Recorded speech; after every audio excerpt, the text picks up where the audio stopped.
Today we will discuss पक्षकारों में अनुबंध करने की क्षमता। जैसा कि हम पहले पढ़ चुके हैं, भारतीय अनुबंध अधिनियम में वैध अनुबंध के लिए जरूरी है पक्षकारों में अनुबंध करने की क्षमता। अब सवाल ये उठता है, पक्षकारों के अनुबंध करने की क्षमता से आप क्या समझते हैं?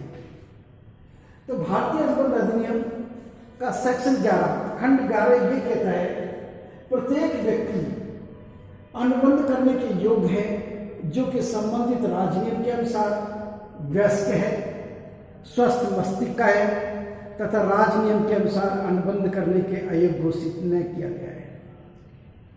तो इट मीन्स प्रत्येक देश का लॉ अलग अलग होता है। भारत का कानून अलग है, अमेरिका का कानून अलग है। अपने पाठ्यक्रम में भारत के कानून का अध्ययन करना है, तो इसलिए ये कहा जाता है, अगर भारतीय अनुबंध अधिनियम 1872 की धारा 11 के अनुसार प्रत्येक वह व्यक्ति अनुबंध करने में सक्षम है जो कि भारतीय अनुबंध अधिनियम 1872 के अनुसार वयस्क है, स्वस्थ मस्तिष्क का है तथा संबंधित राजनियम के अनुसार अनुबंध करने के अयोग्य घोषित न किया गया है। अब सवाल यह है, वयस्कता की आयु कितनी हो? तो भारतीय जो में क्या है, भारतीय वयस्कता अधिनियम के अनुसार हमारे भारत में वयस्कता की आयु 18 वर्ष है। अर्थात जिस व्यक्ति ने 18 सावन देख लियो वो पक्षकार क्या हुआ, वयस्क है, चाहे लड़का हो चाहे लड़की। लड़की की उम्र क्या है? लड़की की शादी की उम्र भी वयस्कता के कारण कम से कम 18 वर्ष होनी चाहिए, और लड़की की शादी की उम्र कितनी होनी चाहिए? 21 वर्ष होना चाहिए। वो एक मैरिज के एक्ट के हिसाब से अलग नियम है, लेकिन वयस्कता दोनों के ऊपर 18 वर्ष में दोनों पक्षकार वयस्क हो जाते हैं। ऐसा भी हो सकता है कि कोई पक्षकार पहले से न्यायालय की अभिरक्षा या उसकी संपत्ति एवं शरीर की देखभाल के लिए न्यायालय के संरक्षण में लिप्त है, तो ऐसा व्यक्ति 21 वर्ष में जाके वयस्क व्यक्ति कहलाता है। अब ये क्रॉस क्वेश्चन होता है कि मैंने आपको बताया ये जो क्या वयस्कता की आयु है प्रत्येक देश में अलग अलग होती है। भारत में वयस्कता की आयु 18 वर्ष है। दूसरा हमने आपको बताया स्वस्थ मस्तिष्क का व्यक्ति। देखिए, राजनीति के अनुसार ये जरूरी है कि जब व्यक्ति अनुबंध कर रहा हो उस समय पर वो स्वस्थ हो। सवाल ये, स्वस्थता की क्या परिभाषा है? एक व्यक्ति अनुबंध से अपने हितों के ऊपर पड़ने वाले प्रभाव को समझ सके, वो व्यक्ति स्वस्थ कहलाता है। देखिए, अनुबंध के हितों से पड़ने वाले प्रभाव का अर्थ ये नहीं है अगर बाद में उसे किसी कारण से हानि हो जाए तो आप ये तर्क दें कि मुझे तो कि ये पता नहीं था कि इससे अनुबंध के हितों के ऊपर क्या प्रभाव पड़ेगा।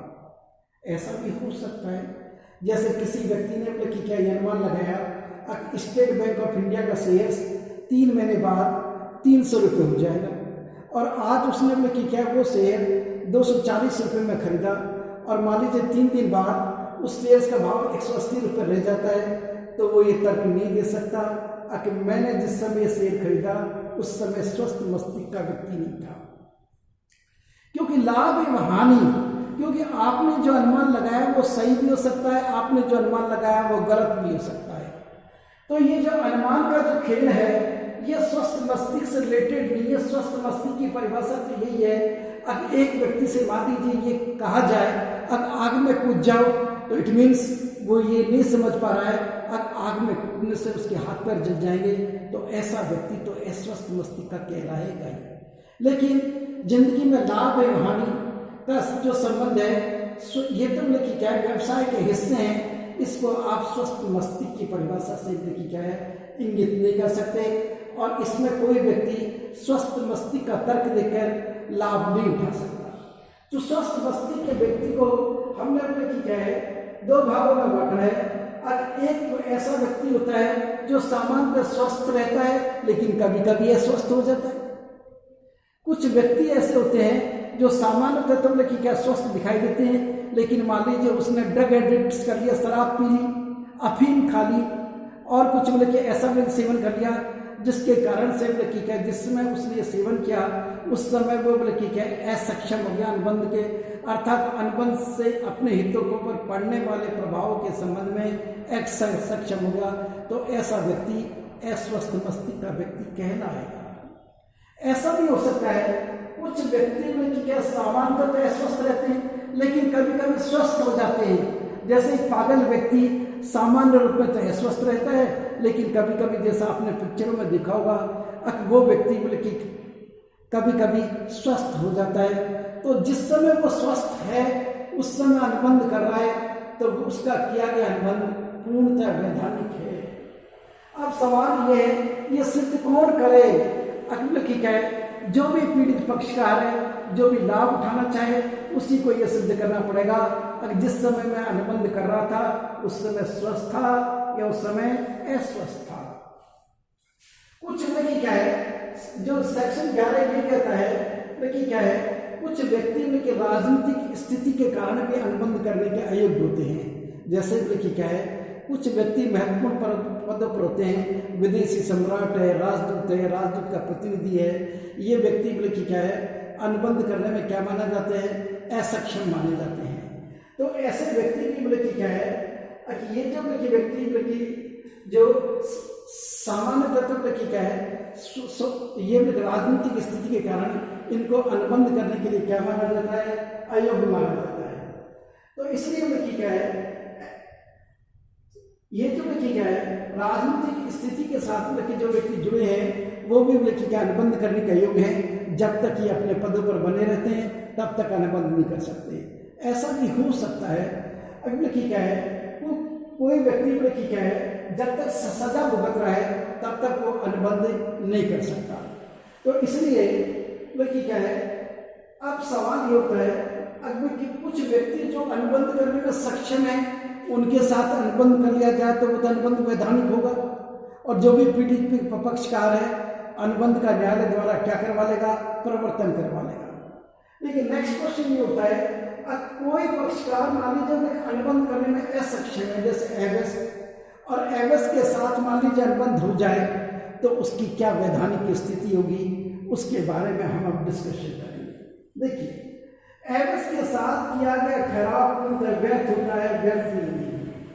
जैसे कि मैंने आपको पहले बता चुका हूं, अगर व्यर्थ ठहराव का अर्थ यह है कोई भी पक्षकार के ऐसे ठहरावों का न्यायालय द्वारा क्या नहीं करवा सकता, प्रवर्तन नहीं करा सकता। व्यर्थ ठहराव का अर्थ यह है कोई भी पक्षकार ऐसे ठहरावों का न्यायालय द्वारा क्या नहीं करवा सकता, प्रवर्तन नहीं करा सकता। तो इसलिए व्यक्ति क्या है, ऐसे ठहराव व्यर्थ होते हैं। तो कोई पक्षकार यदि एवस के साथ ठहराव कर ले तो न तो व्यक्ति क्या है वो किसी भी स्थिति में ऐसे ठहराव का न्यायालय द्वारा प्रवर्तन नहीं करवा सकता। इस संबंध में एक महत्वपूर्ण केस हुआ मौर्य बीवी बनाम धर्मोदास घोष। मैंने आपको बताया कि धर्मोदास घोष एक एवस व्यक्ति था। धर्मोदास घोष ने अपनी संपत्ति को बंधक कर मौर्य बीवी के पति ब्रह्मोदर से क्या 20,000 रुपये धार लिए। बाद में व्यक्ति क्या है, उसने व्यक्ति क्या है, धर्मदास ने व्यक्ति क्या घोषित किया, अगर मैं तो एवस हूं इसलिए आपका पैसा चुकाने के लिए मेरा कोई दायित्व नहीं है, और ये मेरा आवश्यकता का सर्टिफिकेट है, मेरी डेट ऑफ बर्थ है ये।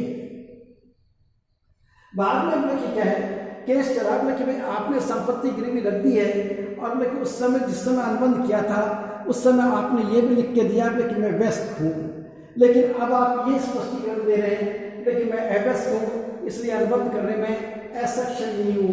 तो इसलिए व्यक्ति क्या है, बाद में केस प्रीवी काउंसिल से सुप्रीम कोर्ट में गया। सुप्रीम कोर्ट ने बोले कि सब तथ्यों को मद्देनजर रख के यही निर्णय दिया।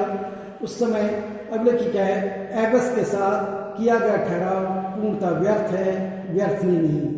मीन्स किसी भी पक्षकार की इच्छा के ऊपर एवस के साथ किए गए अनुबंधों का न्यायालय द्वारा प्रवर्तन नहीं हो सकता।